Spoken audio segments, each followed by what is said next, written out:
Hey everybody, this is BattlefieldJoe97 here giving you his obligatory top 10 games of 2013 list. Now, as last year's top 10 games list, I'm going to be giving out games that I have played for at least 10 hours or so, or games that I have finished, and some of the games that I will mention as my top 10 or even some of the nominees I haven't finished yet, but these are some games that I will continue on playing into 2014. And for the most part, even if I rank these games from 10, 9, 8, 7, 6, 5, these are games that I still think that you should give a try, either renting or even buying, which is a good thing for the developers of these games. For the most part, here are my top 10 games of 2013.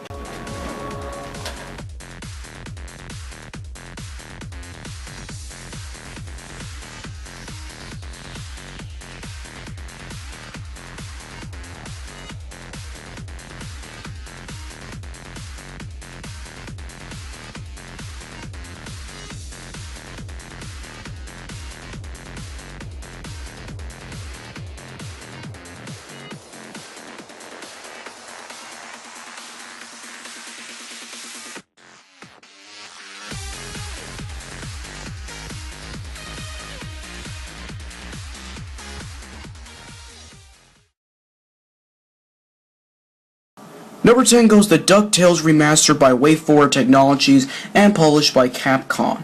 All I gotta say is, wow, this high-definition remake of the original DuckTales back on the NES is fucking fantastic, except for one thing. How it just has these stagnant cutscenes. I mean, don't get me wrong, having like Alan Young reprising his role as Scrooge McDuck is fucking fantastic, and it was a great thing that they did. But like these cutscenes that just keep popping in and just stopping the fantastic gameplay that WayForward did for this remake, it's just kind of annoying, and it made me want to like skip the cinematics again and again and again and again and again. But for the most part, this is still a fantastic ass game that many of you who are fans of the show, fans of platformers, fans of Capcom, fans of WayForward Technology need to get your hands on. It's available on PlayStation Network, it's available on Xbox Live, it's available for the Wii U on the eShop. There's no excuse. Get this game right now.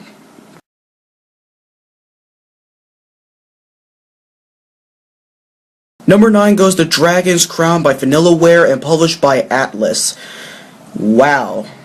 This action RPG beat-em-up style game is just fantastic as all hell. And like, it invokes like the medieval European fantasy tropes that we all know of, but it like oh lord, the art style, the gameplay, it is just fucking beautiful as all hell. And for the most part, what more can I say? Its art style is beautiful, its beat 'em up is right on par with some classics like, what was it, Capcom's Dungeons and Dragons Shadow over Mysteria, whatever the hell it is, and Sega's Golden Axe. This is a fantastic beat 'em up for your PlayStation Vita and the PlayStation 3. Go get it if you love beat 'em ups.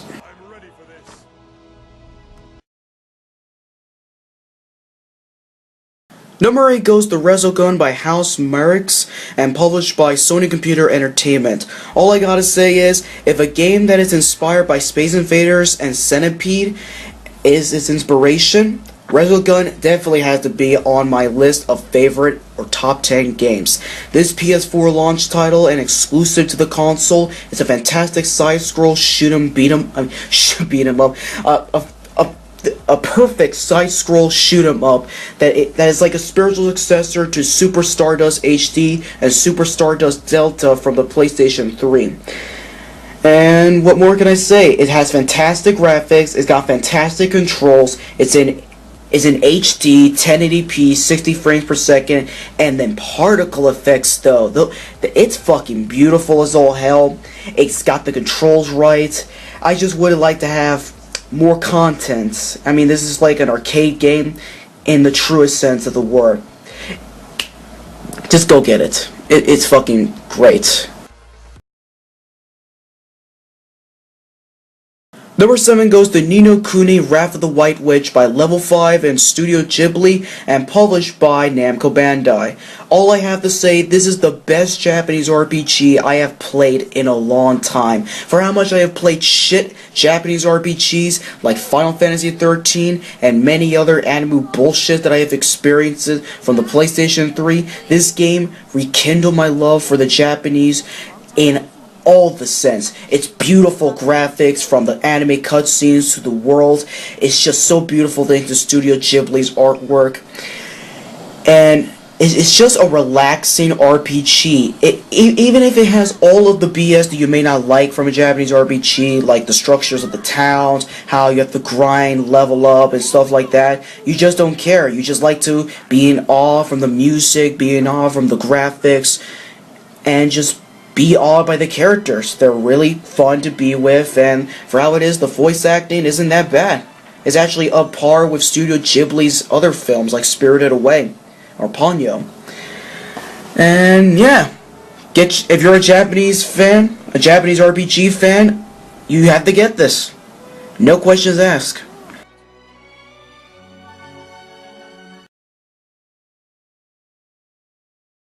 Number 6 goes to Pikmin III by Nintendo EAD Group Number 4, Monolith Soft, and published by Nintendo. All I have to say is, this is a fantastic entry to the long, underrated Nintendo classic, the Pikmin series. Pikmin 3 as a real-time strategy game is the best RTS game to have on the Wii U, and can be well a template for RTS games to come for the system. And from how the story, even though it's not the be-all, end-all to a Nintendo game, and especially of a Pikmin game, its characters are likable, fun to be around, and the off-TV play is enough of a fantastic feature to have for this game instead of using the TV. And also, from the amount of downloadable content you can have for the game, there's a lot of replayability to have for this title. If you're someone who has a Wii U and haven't gotten Pikmin 3 yet, you should get it right now. If you're a fan of strategy game, if you're a fan of, like, creative games and stuff like that, just get it. Just fucking get it.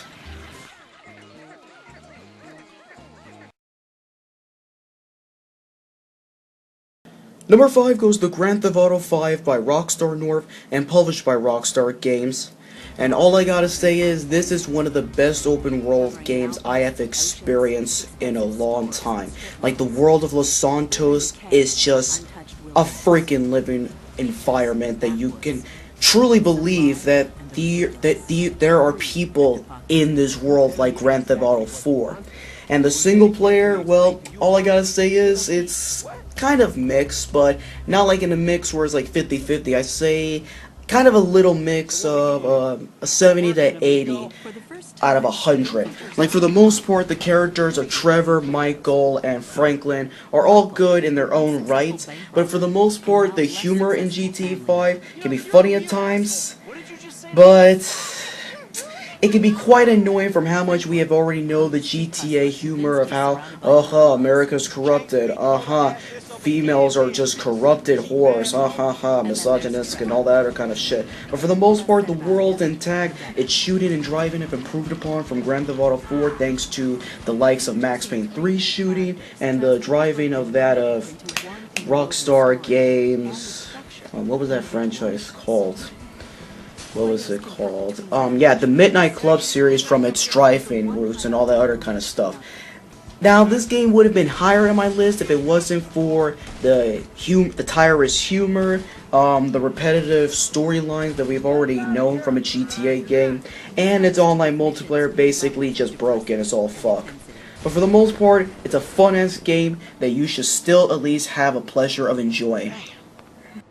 When not on a mission, the use of 3 lead characters also allow for a touch of voyeurism.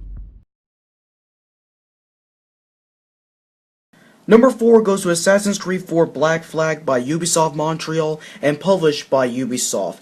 All I gotta say is, if you love pirates, if you just love a beautiful, beautiful open world environment to explore, and you want to, as I said before, feel like an absolute badass pirate within the seas, Assassin's Creed 4 Black Flag is the game that you must play.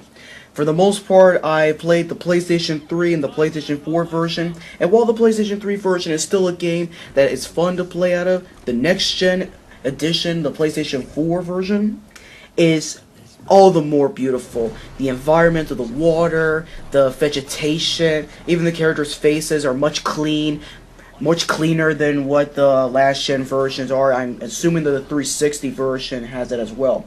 I don't know about like the Wii U version of it all, but for the most part, the game is beautiful as all hell. Its combat is tight as all hell, and for the most part, it even has competent stealth more than the previous games. And for the most part, this is my favorite Assassin's Creed game, second only to Assassin's Creed 2, and it's the best one in a long time. Better than AC3, better than Assassin's Creed Revelation, Assassin's Creed Brotherhood, you get the gist. And while the storyline in, the Pirate Age can be mixed as all hell, for the most part I still love the character Kenway as the pirate. And for the most part, Desmond isn't in the game because, spoiler warning, he's dead. And that at least gets a plus for me.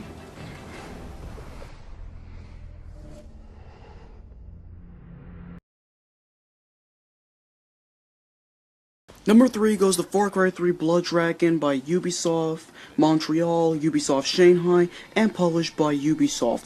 All I got to say about Blood Dragon, it is a fantastic 80s inspired experience that no one who loves action, no one who loves Far Cry 3 should even miss out. This game is a definite must-buy on PS3, 360, and PC. Like literally, I could just show you clips of how amazing Blood Dragon is without at least explaining the thing. I'll explain some things that I did not like a little bit out of it. For one, it could be easy at times, but especially at the end when you get like the overpowered badass Shuriken star.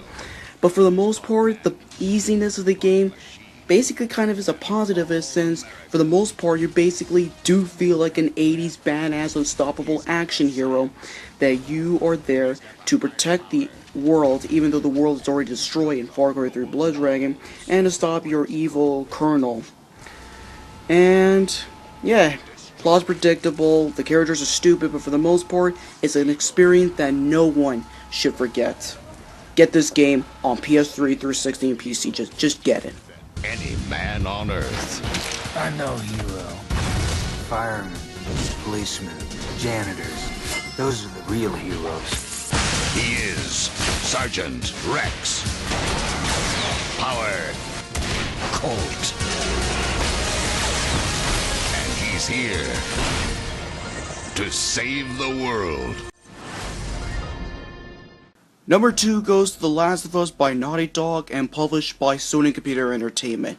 If there's one thing that I can say about The Last of Us, just like with my top 1 game of 2013, is that this was a surprise game to me.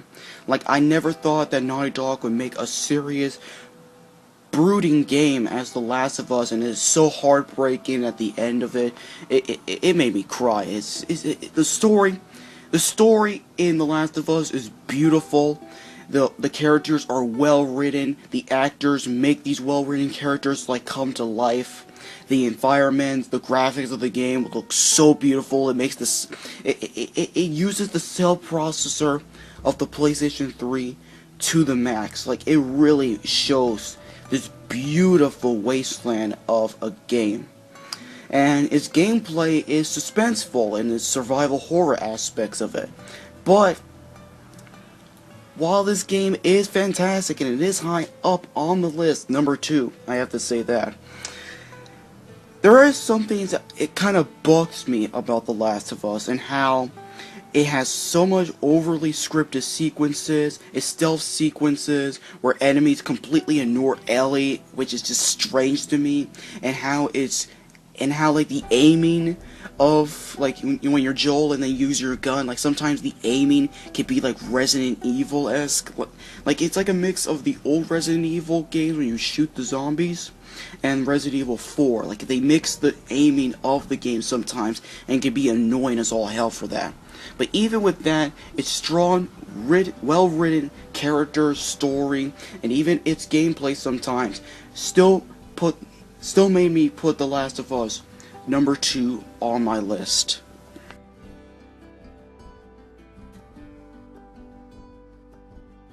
Now, what could be my number 1 game of 2013?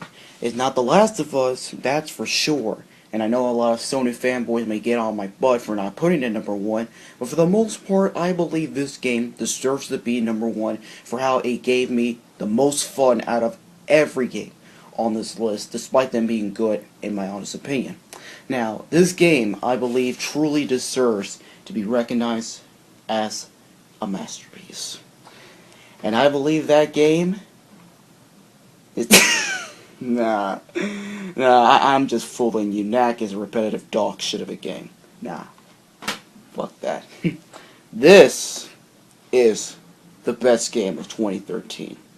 Super Mario 3D World. Now, yes, I know I'm gonna have some comments saying to me, "Oh, another Mario game. What is that?" To a second one to being, "Oh, that failure game that failed to have the PU system sell like Monster Bang Bang and all that kind of shit." To the third one being, "Oh, that kitty game on a kitty piece of shit console compared to my big boy PS4 to Xbox One" comments into why I put 3D World as my number 1 game of 2013. And all I have to say is stop with these ignorant comments for bullshitting me. Super Mario 3D World is the definition of a video game, and it's the best game that I have played of last year and the best Mario game ever since the Super Mario Galaxy games. And yes, I will hold that until my grave. This game has so much content, so much to do. The game is beautiful as all hell with its art style, and the music is eargasmingly good. You have 8 worlds plus 4 extra ones that you have once you beat Bowser in the game, and let me tell you something. This game has so much replay value, it is goddamn crazy. You have 5 characters to choose from: Mario, Luigi, Princess Peach, Toadstool, and the 5th character once you go into like the first extra world and go finish that stage, you get Rosalina. You have like 5 characters to go through 5 other playthroughs of the game in order to have like 5 shiny stars in your save file. That is when you know you have completed the game, instead of just finishing the damn thing quick as all hell like a Call of Duty campaign and to beat Bowser. That is not how you beat the game, people in NeoGAF. That is not how you beat the game. That is how you're lazy. When you get all the green stars, all the stamps, play through every level within every world with every character, and not to mention go on top of the pole and to have your golden flag with those characters, yeah, once you have all those requirements, that's when you finally complete the game, and not just beat Bowser like a lazy bastard you are. So I'm sorry, but I needed to say that for the people at NeoGAF thinking that they beat the game as fast as all hell. But even with all that said with the game, I still have some problems with it. For one, the white Tanuki suit, where it's basically kind of like an easy romp to get through the stage if you're having difficulties, and I would have loved in menu to have an option to turn it off. I mean, I don't have to hit the block and get the white Tanuki suit, but it's just so shiny that you just can't help but go near it and then get the white Tanuki suit by hitting the block. The second would be how the boss fights are easy as hell, and that's it. But even with those problems that I have with 3D World, those are just specks of dust compared to like everything that I have loved with the game. Its presentation, its gameplay, graphics, music, hell, even its storyline, where it's not even the same repetitive save Princess Peach from Bowser gag since Peach is with you. The only thing you're doing is going through the mysterious fairy world that you're trying to save these fairies from Bowser and his also gang of the Koopas and I think Goombas, if I can remember they're even in the game. But for the most part, Super Mario 3D World is the definition of what a video game is, and is the best game to have on the Wii U. And even from your ignorant point of view and how you're not gonna buy a Wii U, even though it's just another Mario game and you're just gonna wait for another Star Fox or another F-Zero. Not to say that another F-Zero or another Star Fox is a god-awful idea. No, I want another game from those series. It's just to have this point of view to not even buy the system for this game alone just makes me sad. And it makes me even more sad that people will not see it that way and will just make these kind of comments and say The Last of Us should have been #1, you ninfag. That's what I find the most sad about it. But for the most part, Super Mario 3D World is the best Mario game in a long time and the best game of 2013.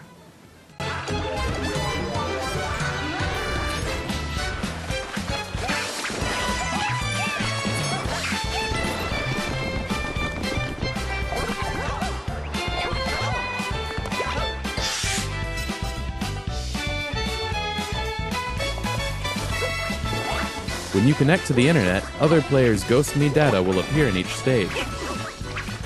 Watch them carefully to see how they beat it. You may just learn some new strategies, or find hidden items, and faster routes through challenging courses.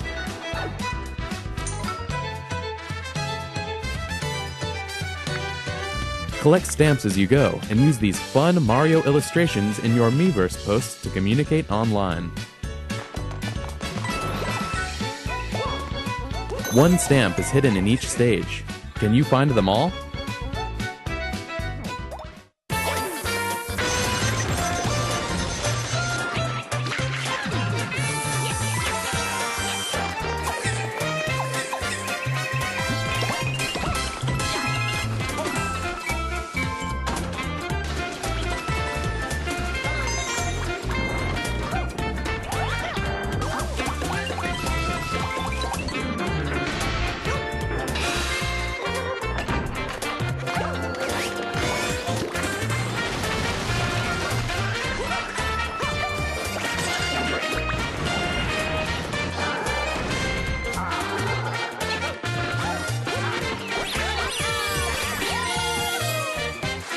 Mario's latest is the cat's pajamas. Super Mario 3D World.